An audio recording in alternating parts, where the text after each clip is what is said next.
Okay.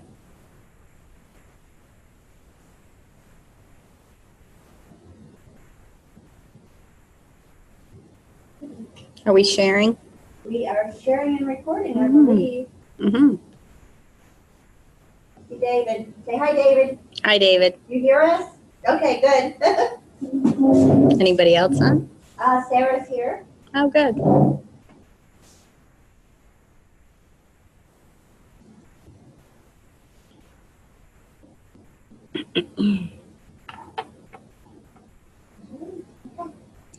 I'd like to welcome everyone to the fifth program that we've had in agritourism risk management. It's been kind of a whirlwind for me. I wasn't really prepared. I worked on the program every week for the Friday program, but we'll be offering this again starting January 11th and for 6 Fridays, followed by including the farmer panel, which we won't have at the end of this one. So I'll let you know because you will have completed this session when that farmer panel is for those who are joining us online. I will send an evaluation. If you haven't received it yet, you will get an evaluation. I'd like you to fill that out so that the funder understands, you know, what you learned and maybe what you might need to learn more about. And I'd welcome any questions or comments that you have and anything that we might have missed so that we can make the January session even better. So keep that in mind. If you don't have a notebook, let me know. I've sent out a few notebooks recently that were complete notebooks. And I really appreciate your attendance, and this has been kind of a new thing for us, but I think we'll be doing more of them. So thank you very much, and we'll get started. Our last topic is human resource risk in agritourism ventures. And you might not think about this as being as flashy or as important as legal risk, but really it's the people that make the businesses go. And if you can't keep and retain a good workforce, you need to recruit and train and find good people, then it's all on you. So I think in some of these ventures, we had some interesting conversations with folks that are operating kind of risky things like zip lines, and they were really paying attention closely to the training. So I don't want to reiterate all of that, but we will we'll step into this human resource risk and see about what the risks are. So human resource risk relates to people. People who are part of the recipe for success in risk management, and people who can also be obstacles to success as well. So the human part of your business is about the people. Risk is related to management and labor, family and non-family, full-time and part-time, seasonal and year-round. So we have a lot of different groups that we may hire or include, such as family, in our work with agritourism. And we have to recognize that each one has its own set of risks and rewards. So whether family is being paid differently than non-family, there are certain rules that everybody has to go by with the labor, federal and state labor rules. And we'll get into that a little bit.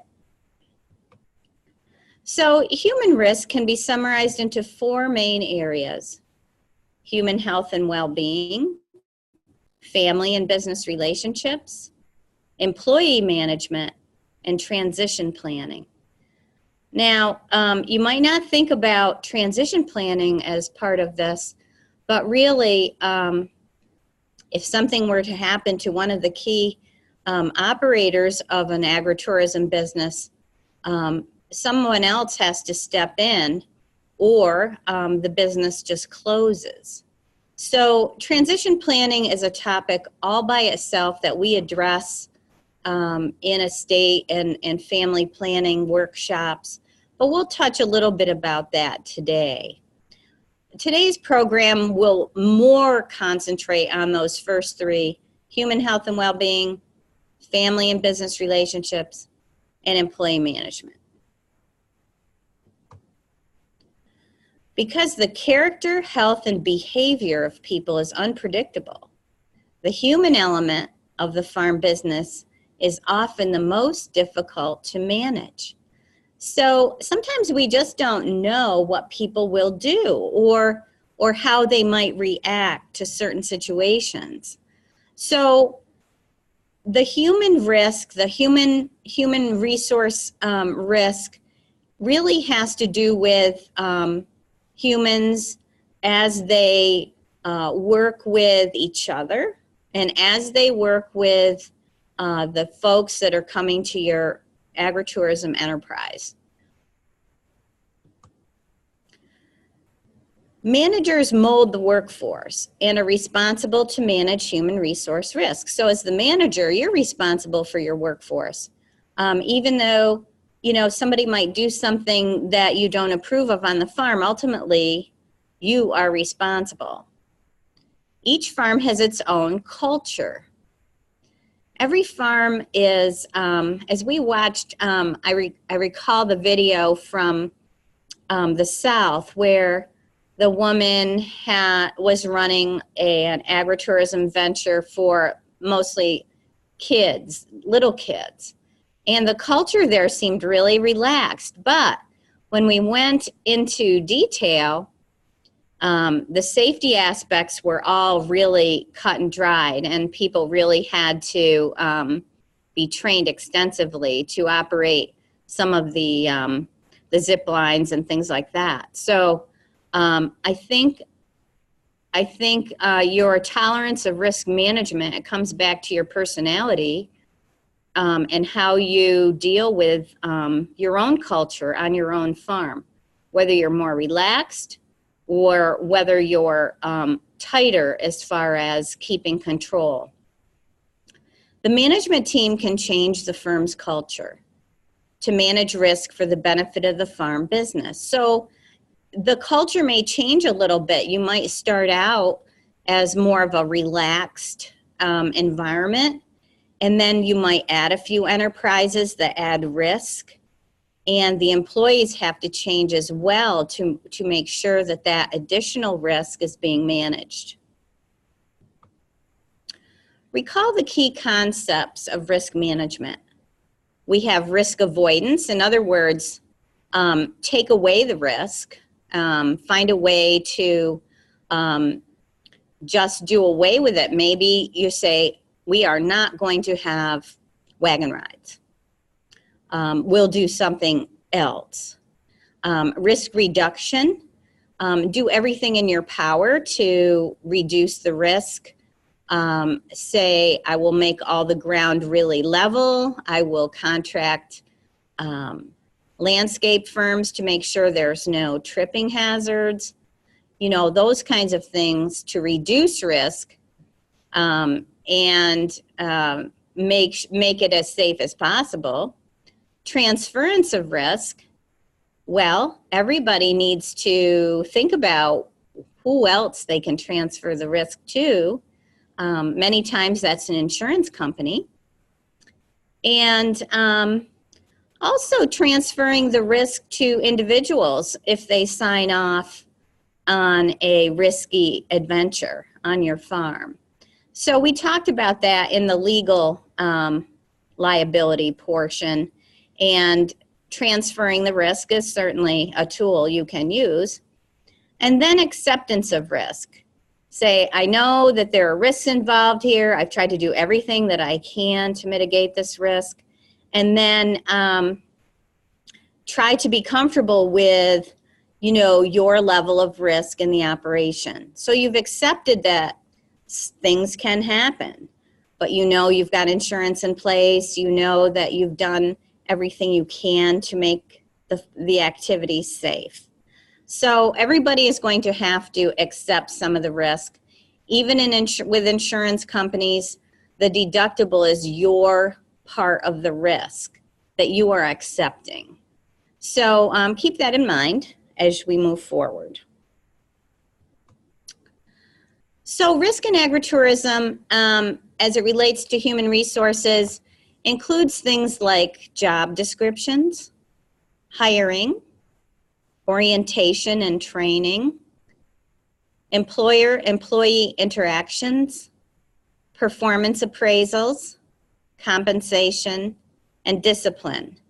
And we'll go through each of those individually to show how you can manage human resource risk in a really professional manner. So job descriptions and hiring. So this is a key to getting the right people. Everyone working on the farm needs a job description tailored to his or her position and job. Job descriptions keep people clear on tasks and expectations.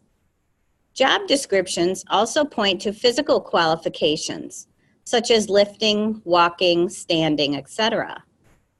Education or experience qualifications can be spelled out in the job description.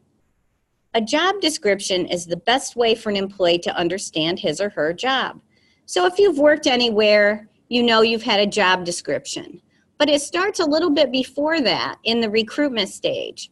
When you put together a job description as an employer, you want to really be detailed about what that person will do so that you can attract the right people.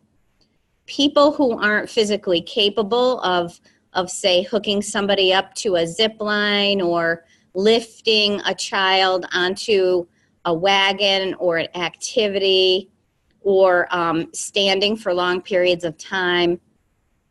Many times on these agritourism or seasonal ventures, it might be high school and college students that you are looking toward hiring.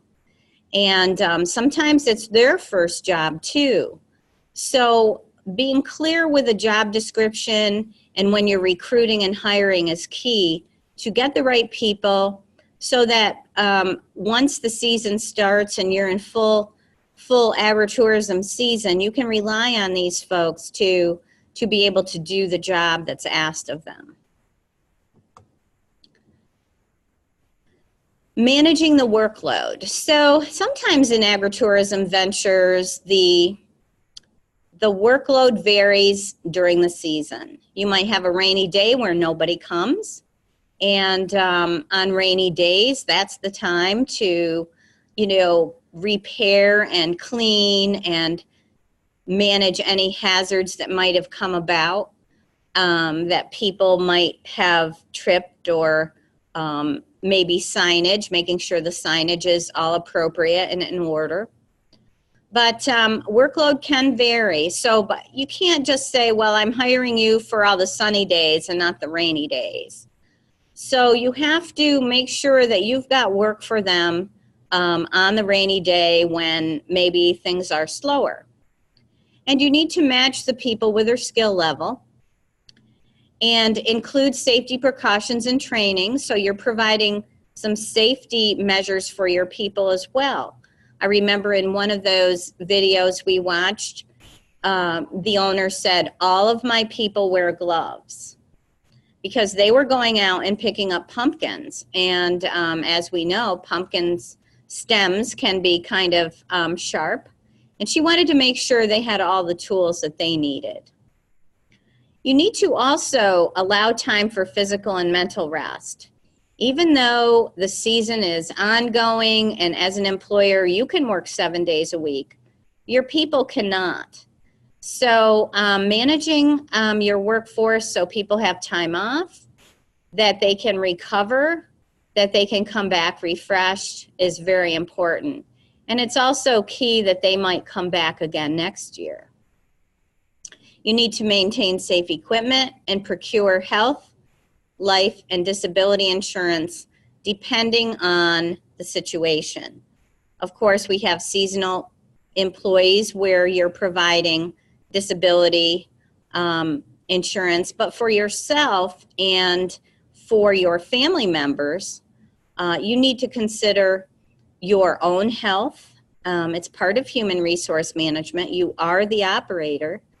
And possibly life insurance, that if you've gone out on a limb and borrowed a fair amount of money for a venture, life insurance could protect the rest of the family members if something should happen to you. So I won't go into that in a lot of detail. I think it's something that you'd want to consider depending on your situation. Hiring. Hiring is a really big deal, and you really need to be careful and abide by good policies and hiring practices. You can advertise, you can go through job search kinds of places, but whatever you do, make sure you're consistent and that you document people who apply and get back to them one way or the other. Develop, anyway, sound search procedures, hire qualified personnel, and that relies on a well-written job description, as we've mentioned. Hiring people implies following laws and regulations related to employment. So there are so many rules regarding hiring. You need to make sure you're recruiting well, that you're hiring well, and you're posting the minimum wage laws, and you have all of your ducks in order. And this is also a very complicated topic. And sometimes it makes sense to get some assistance from the Department of Labor or other groups, or come to other sessions at Extension, depending on what state you're in, to follow the appropriate laws regarding employment. And keep all employment records and documentation in an organized record retention system. When you hire people, you also have to keep elaborate or at least good records, and you have to retain them for a period of time. So I always advise farmers to keep records for 7 years. It's important.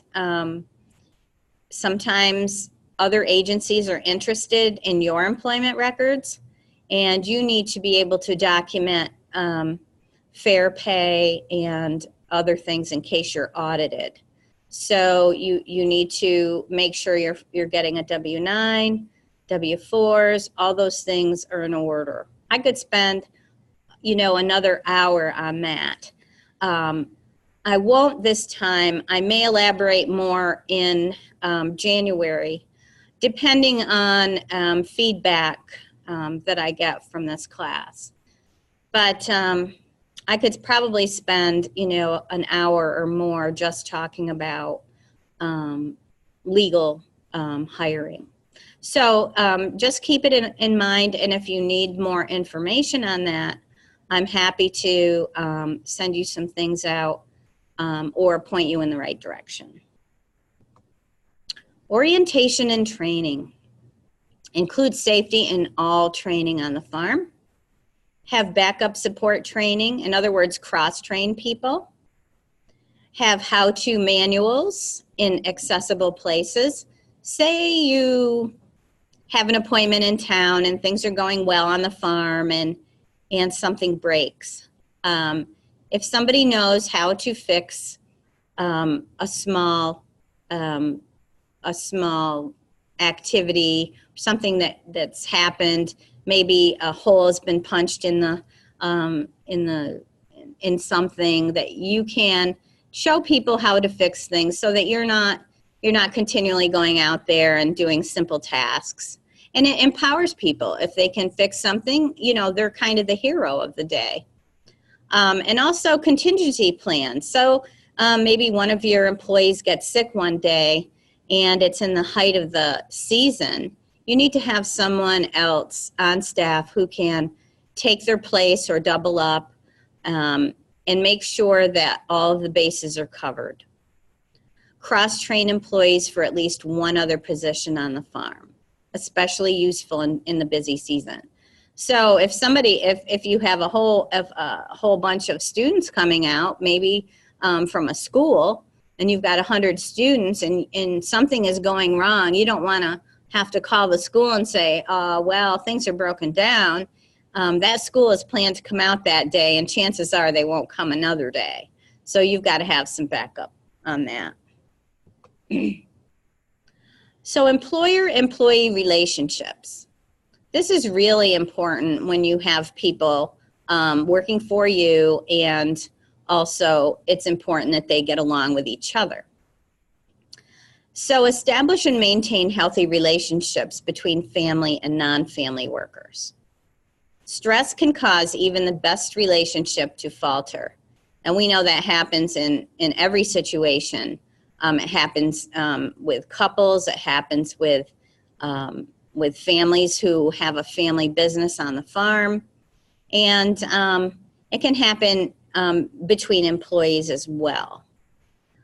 Practice open, honest communications. Probably one great thing to do is to have a weekly meeting where things get aired and problems get solved, and make sure that your employees understand that they can come to you anytime and relate a safety concern or a concern with an employee or a concern with perhaps a visitor.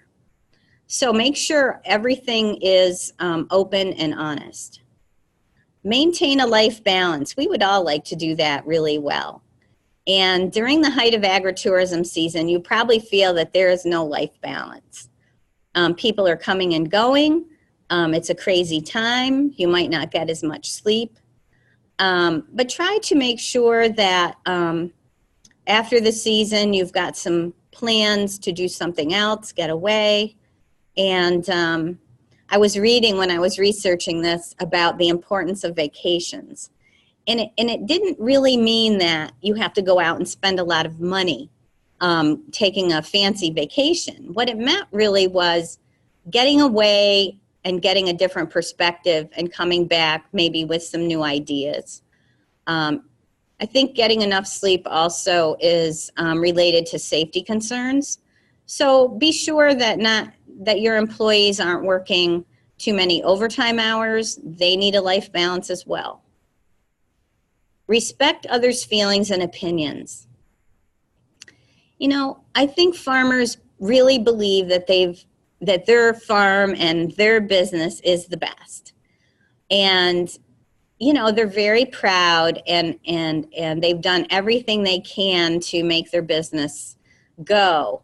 But, you know, they also have to accept criticism and say somebody has a bad day. And we talked about that in marketing when you get poor feedback. So it also goes for your employees. You know, they have feelings. They may not want to do a job when someone else is out. You really have to be sure you know your employees really well, and that you know what jobs they can do, and if they have a problem, you have to kind of get to the bottom of it. Delegate is sometimes hard for farmers to do. Delegate some tasks, but that also requires training. You need to delegate to people so that you're not overworked, and make sure that the people, maybe you can delegate to promote a middle manager and somebody who's handling some of these things ongoing while you continue to handle the big problems. And use conflict resolution to manage conflict. Sometimes managing conflict is not something that the manager can do or the owner themselves. If it's a really big problem, you might want to enlist a conflict resolutions group or person to come in. In our area, we do have conflict resolution organizations, and they are very good at making sure that the conflicts are resolved one way or the other. So it's a resource that you might not consider using, at least right now, but know that those groups are there and they are available. Performance appraisal. So when you're recruiting and when you're doing this job description, make sure that the person who's you're interviewing as an employee understands the vision and mission of the enterprise. They need to know what you're trying to do as a farm, whether it's educational, whether it's fun, whether it's a B&B, whether it's making the connection between food and where it comes from for children. They really have to buy in to the vision and mission of your business. And so when it comes to performance appraisal, you could set some goals for the year or the season and how well people did their job, first of all, but also carried out the mission and vision of your business. Establishing the goals and measurements is very important, even if it's a seasonal job. I think people expect to be appraised at the end of a season or the end of a year. And, don't be stingy with praise, especially during the season if things are going well. And make sure that people know they're doing a good job, and correct things as you go along. Instead of waiting until the end of the season, say, this didn't go right every day for you all year. That really isn't a good way. So at the end of the year, review the goals and then make sure that the employee understands the appraisal process.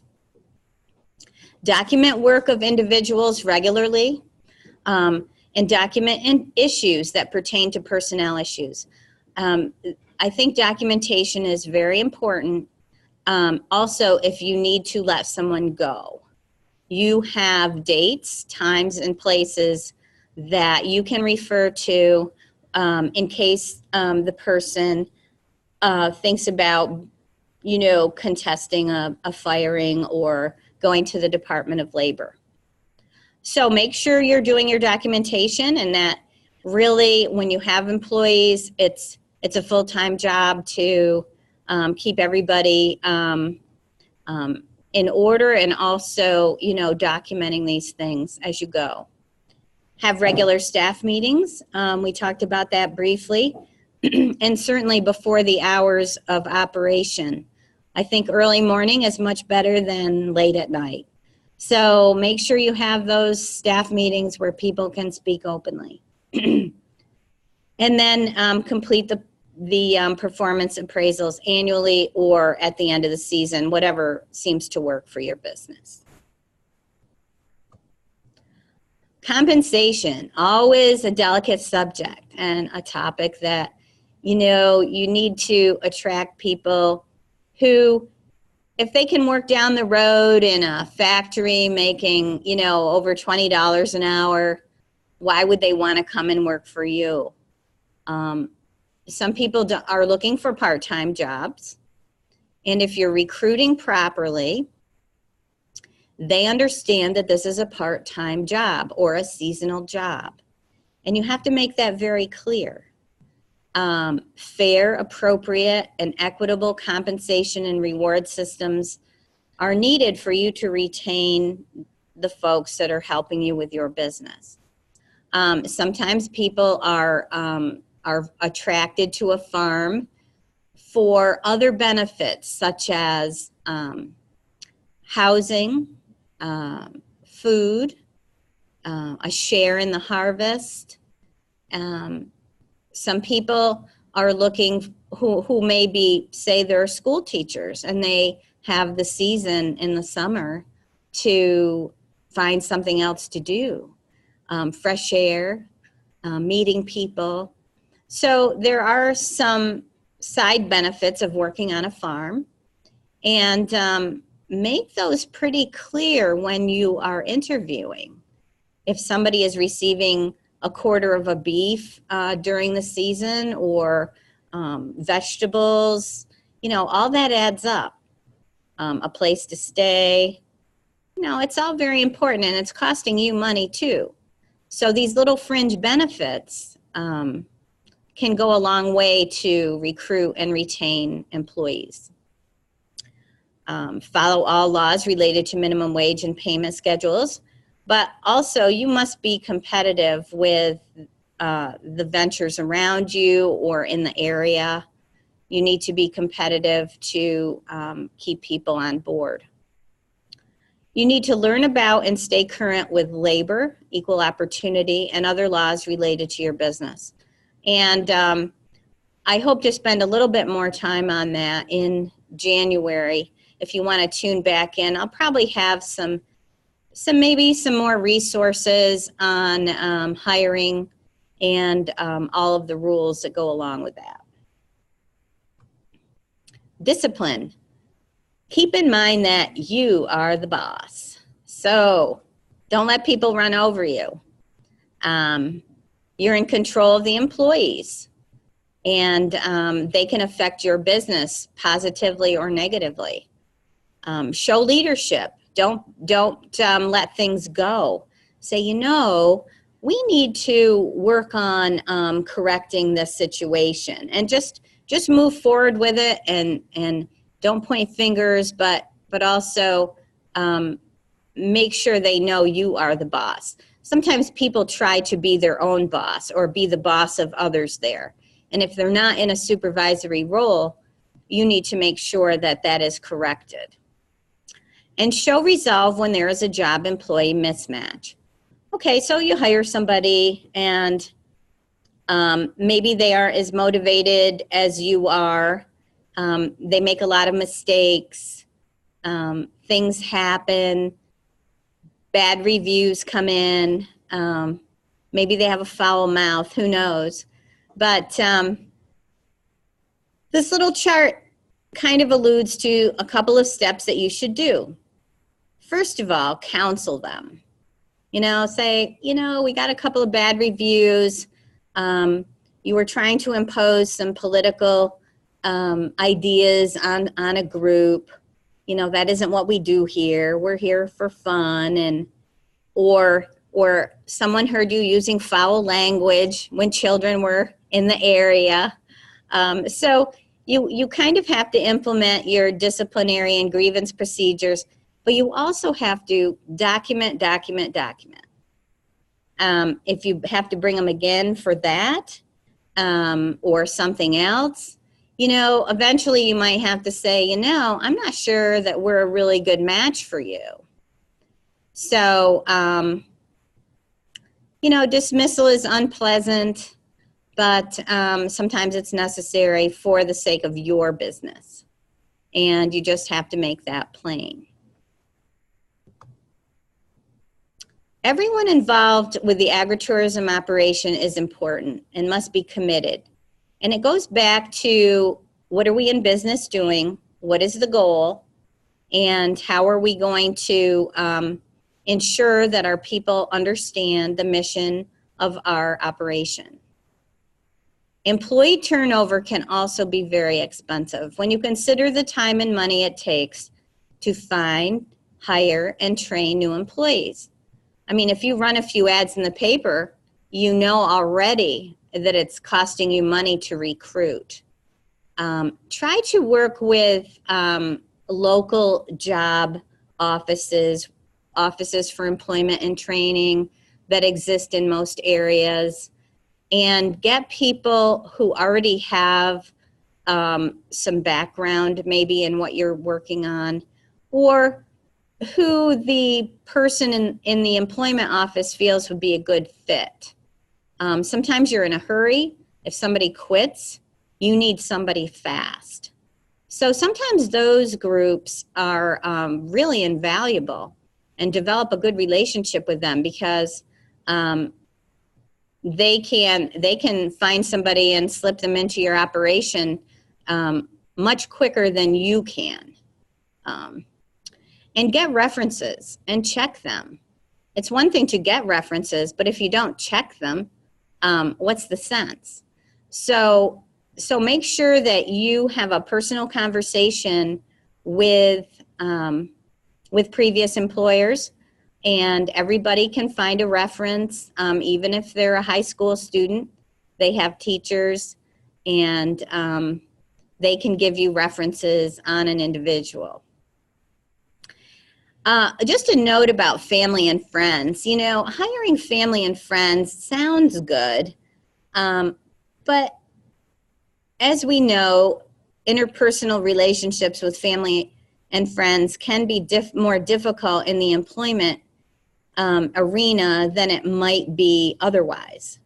Sometimes you don't want to correct your best friend's child who might be helping you do something with the agritourism business. The son or daughter might be a teenager and thinks that because mom and dad are friends with my parents, then they can get away with something. Don't do favors for friends and family unless there is absolutely nobody else around. Sometimes they make good employees, but you have to remember that you know, they might think that they have an advantage, and you're still the boss. You're not their friend. So at that point, think twice before you hire sons and daughters of your best friends, because they might not end up your best friends after the summer. So the 4 Ds of human resource risk. I'm sure you've all heard about the 4 Ds. And we talk about the 4 Ds a lot in estate planning. Death, divorce, disability, and disagreement. So, you know, we avoid talking about death. We don't think it's ever going to happen. But truthfully, in farm businesses, many times the owner and is the owner, and if something happens, death or disability, does the business go down? Is there a plan for succession? So untimely deaths are usually the worst ones, when somebody might be younger than usual or get hurt in some kind of an accident. So try to, during the winter time, put together an estate plan. At least have a plan that you know that there might be somebody there to pick up the pieces and either sell the agritourism venture or keep it going. So it's just simple things like wills and powers of attorney that need to be in place. And once you get going on that, I find that farmers, once they make the first few steps of doing things, you know, they get the idea and they follow through. Divorce is kind of a different animal.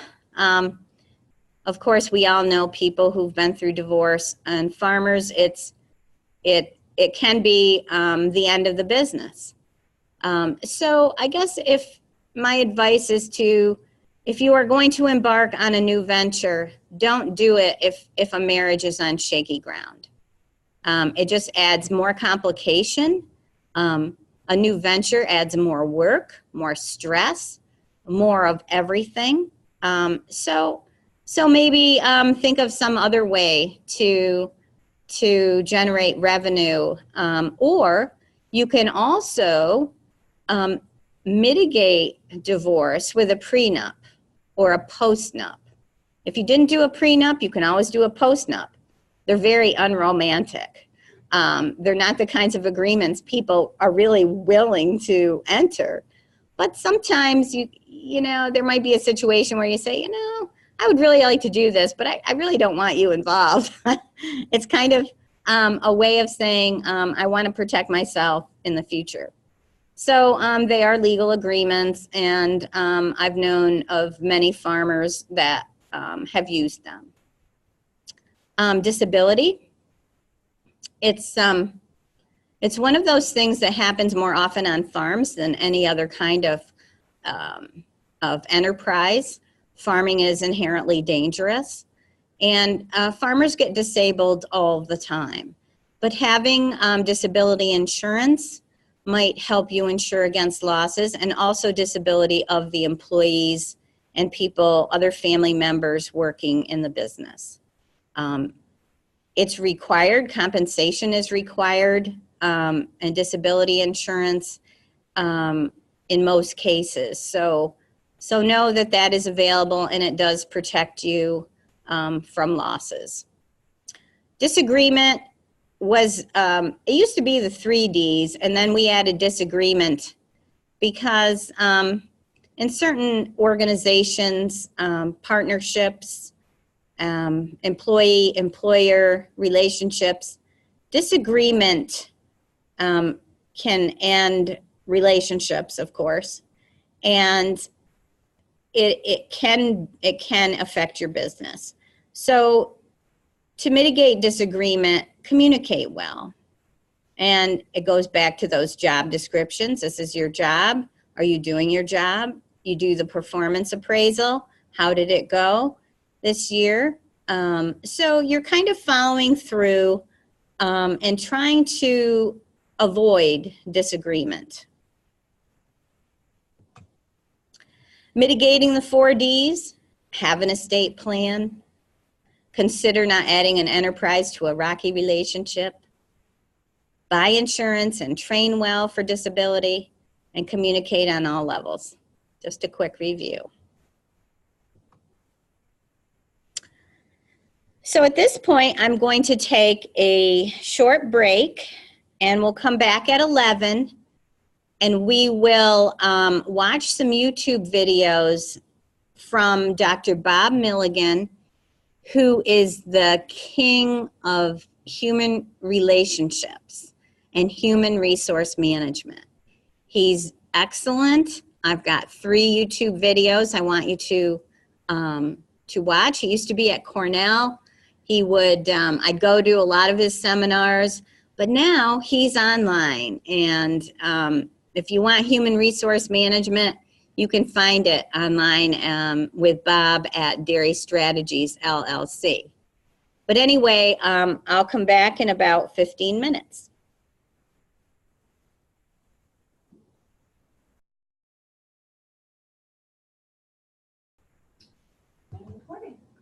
Okay.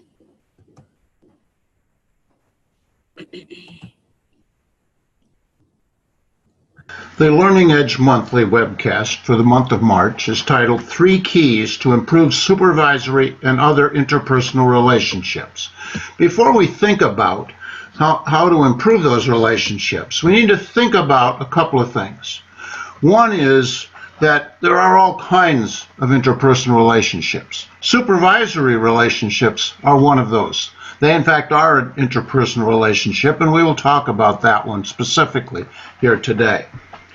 The second thing that's important to remember is that when we have a conversation with someone, that conversation should have 2 objectives. One objective is to accomplish whatever it was that we set out to do, but the other is to improve the interpersonal relationship, to increase the trust. Stephen Covey in 7 Habits of Highly Effective People had a really good idea for how to think about what we're talking about. He called it the emotional bank account. And what he was talking about there was that anytime we have an interpersonal relationship, we put deposits in. Encouragement, compliments, smiles. We also can take withdrawals, anger, broken promises, lies. So what are some of the ways that we can, or some of the most important ways to improve the emotional bank account? We want to talk about 3. The first one is make that conversation a priority. Particularly if this is a substantive issue that we're talking about, The conversation should be the only thing we're concerned about, not worrying about how long it's going to take, not worrying about something else, not looking at our watch, not checking our phone, but make that conversation a priority. The second thing is that we need to listen. We tend to view listening as a passive activity. It really should not be. It should be just as active, if not more active, than speaking, because we're listening to the words. We're also listening to the emotions behind those words that portrayed in the tone of voice, in the actions, the body language of the employee. In fact, we talk about active listening, and that's really the way we should think about it. One way that I like to encourage people to be better listeners is to get in the habit, especially in substantive conversations, of pausing for a short period after each time the other person has finished speaking, a second or two at the most. This provides three advantages. One, you show that you're really listening. Two, you avoid interrupting when they just stop to take a breath. And most importantly, you actually hear the other person better.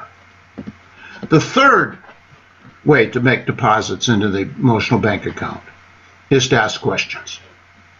Instead of always stating your opinion, ask questions so that you are sure that you understand what the other person is saying, how they're feeling, and ask questions for additional information. One of my favorite questions is, tell me more, because usually people stop talking before they've said everything that's on their mind. Tell me more gives them an opportunity to continue talking.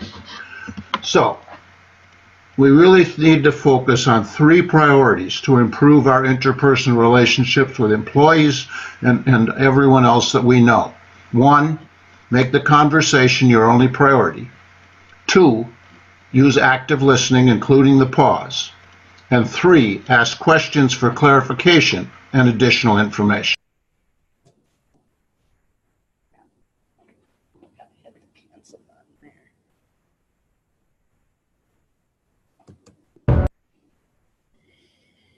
Okay, now we're going to watch Bob again doing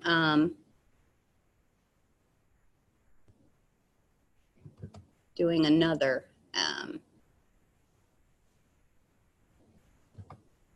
yep. Let's see.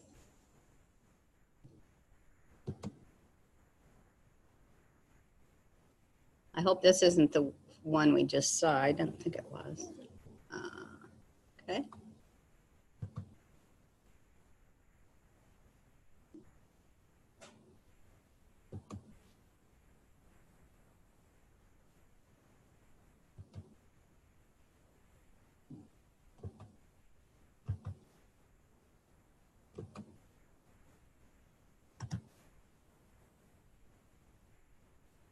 Welcome to this month's webcast.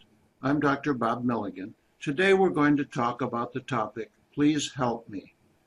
Think of someone who you know is sad, who you know is struggling.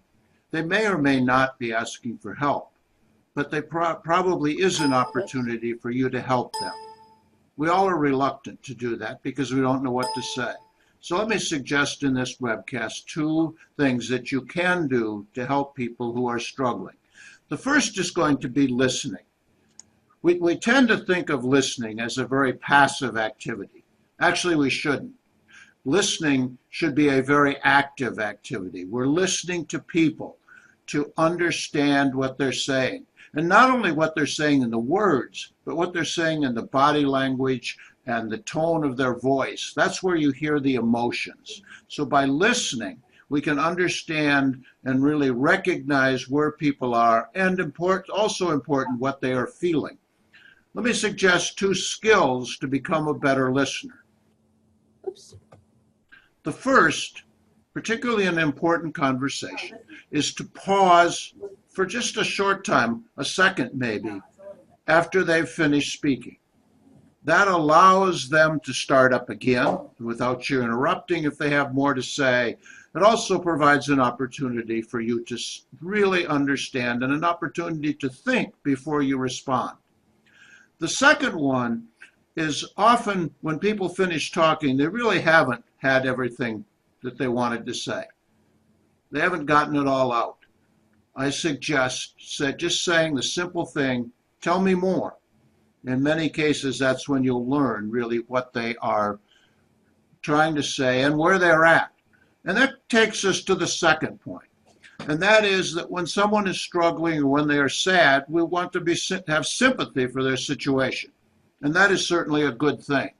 Unfortunately, too often we become what we call overly sympathetic. We say things like, I know it's bad. Well, all that does is keep them kind of stuck where they're at. In addition to being sympathetic, though, and not being overly sympathetic, we need to be empathic. That means we need to walk in their shoes. We need to understand where they're at so that we can help them move forward. Instead of saying, I know it's bad, perhaps we could, based particularly on our good listening, we can make some suggestions. Have you thought about this? Because one of the problems when people are sad is that they're not great decision makers. So they often need help from you, from others, to move ahead. And we all have to move ahead in order to make progress. So when someone around you, a friend, a family member, a colleague, is struggling or sad, try to be helpful. Listen, help them think through where they're at, and be empathic, not overly sympathetic.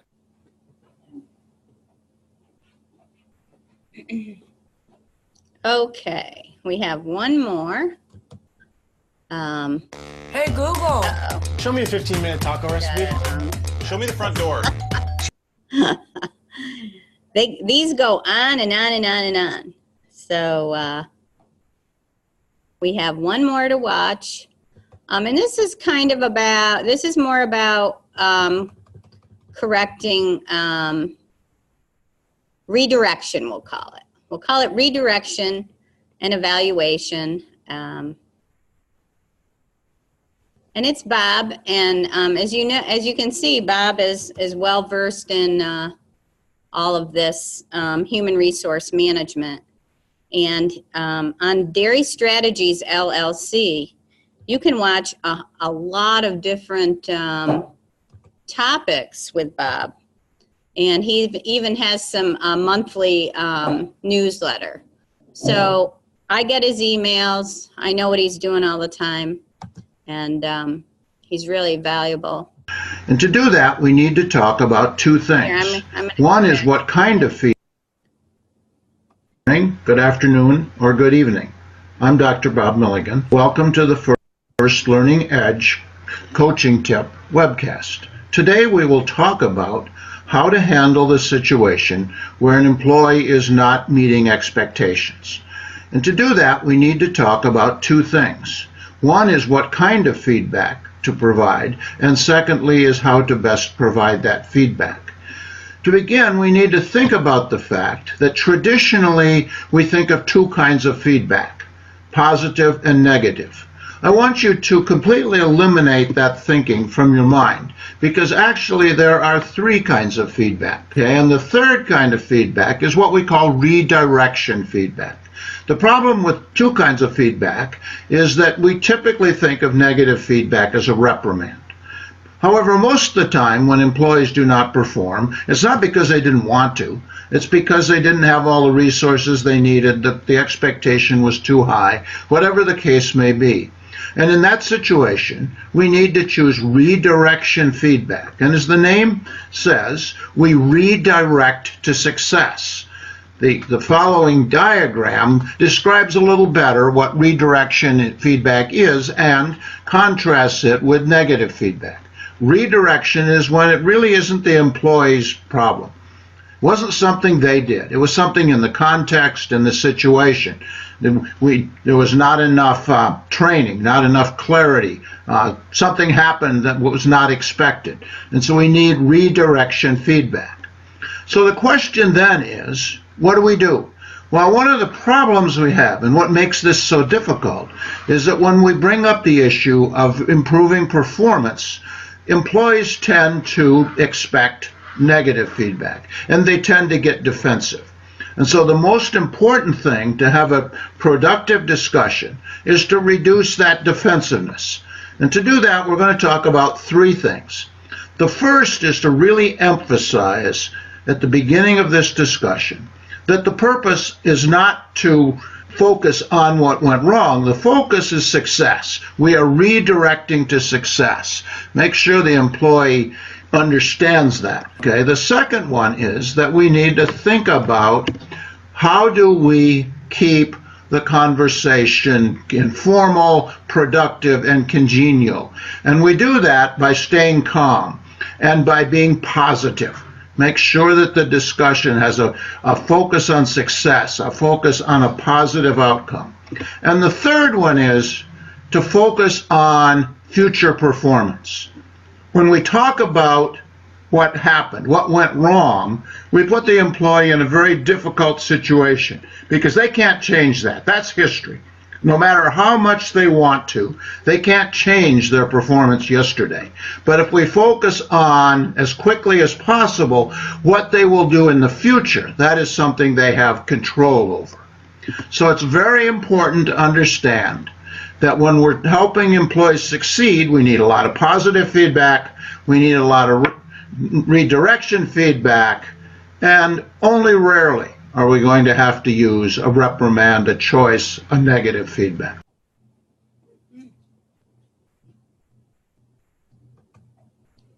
Well, I hope you got something out of that. I really like Bob. He's sort of a legend, and try to escape and get back to my presentation. Okay.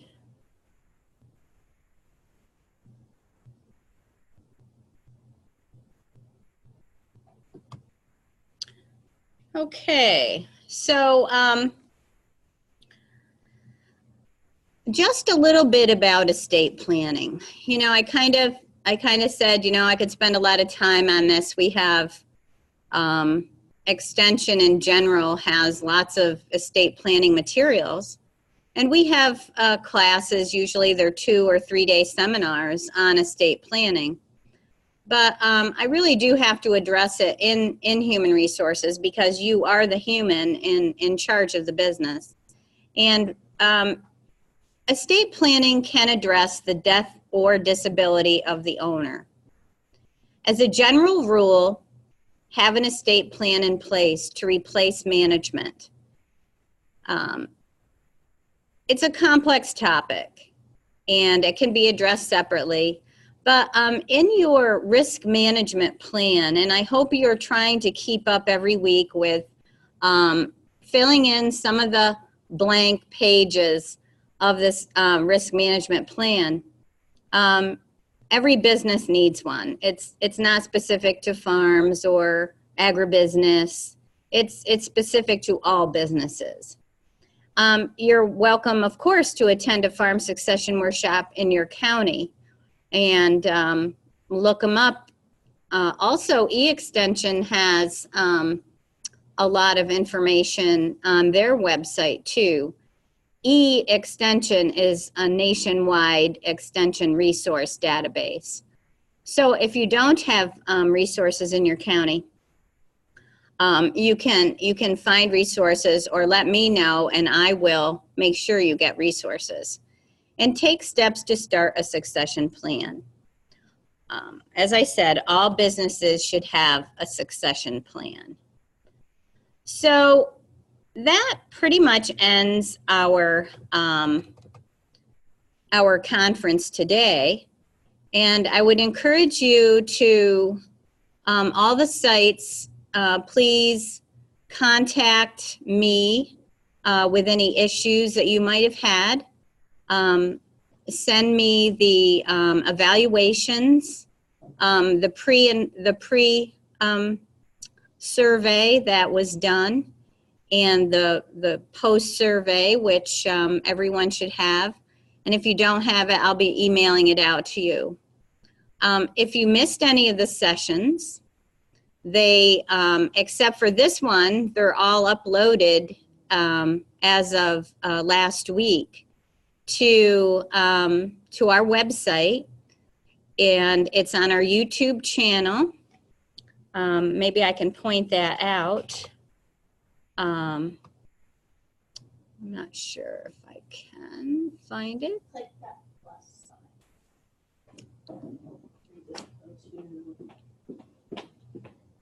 Here, click this plus sign. Oh, okay. Open the Oh, yeah, window that's for you. right. Okay. And then Okay. CCEW.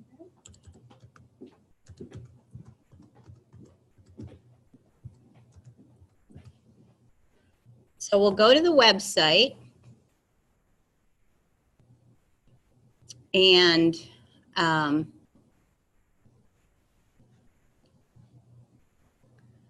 it looks like this is our YouTube channel. I'll just make it a little bit bigger. I guess I can't, but right here. And this is our YouTube channel. And we have downloaded right here the 3 that are already here, and then we will have the last 2 soon. So hopefully you've got resources now that you can use. I would be happy to get some feedback, not just in the evals, but if you have questions also, make sure you contact me. It's mk129@cornell.edu. And I hope everybody has success developing your risk management plans. I may contact you in about 30 days to find out where you're at and if you are having any difficulties. And then, like Bob said, you know, we're just gonna push through, and he has a motto at the end of every of his articles. It's full steam ahead. And he's really great. You can look up more stuff from Bob. If you are managing a dairy, he's got a lot on employee management on his Dairy Strategies LLC website. But that ends our work for today. You've got a little bit of time before noon. I would encourage you to take out the risk management worksheets that are in the notebook and make sure that you get them going in the winter time. And hopefully, you know, by spring, you're going to have a great risk management plan. But I'll be in touch with all of you who have signed up, who have been around the state and from Maine to Pennsylvania. And it's exciting. So thank you very much, and I'll be in touch.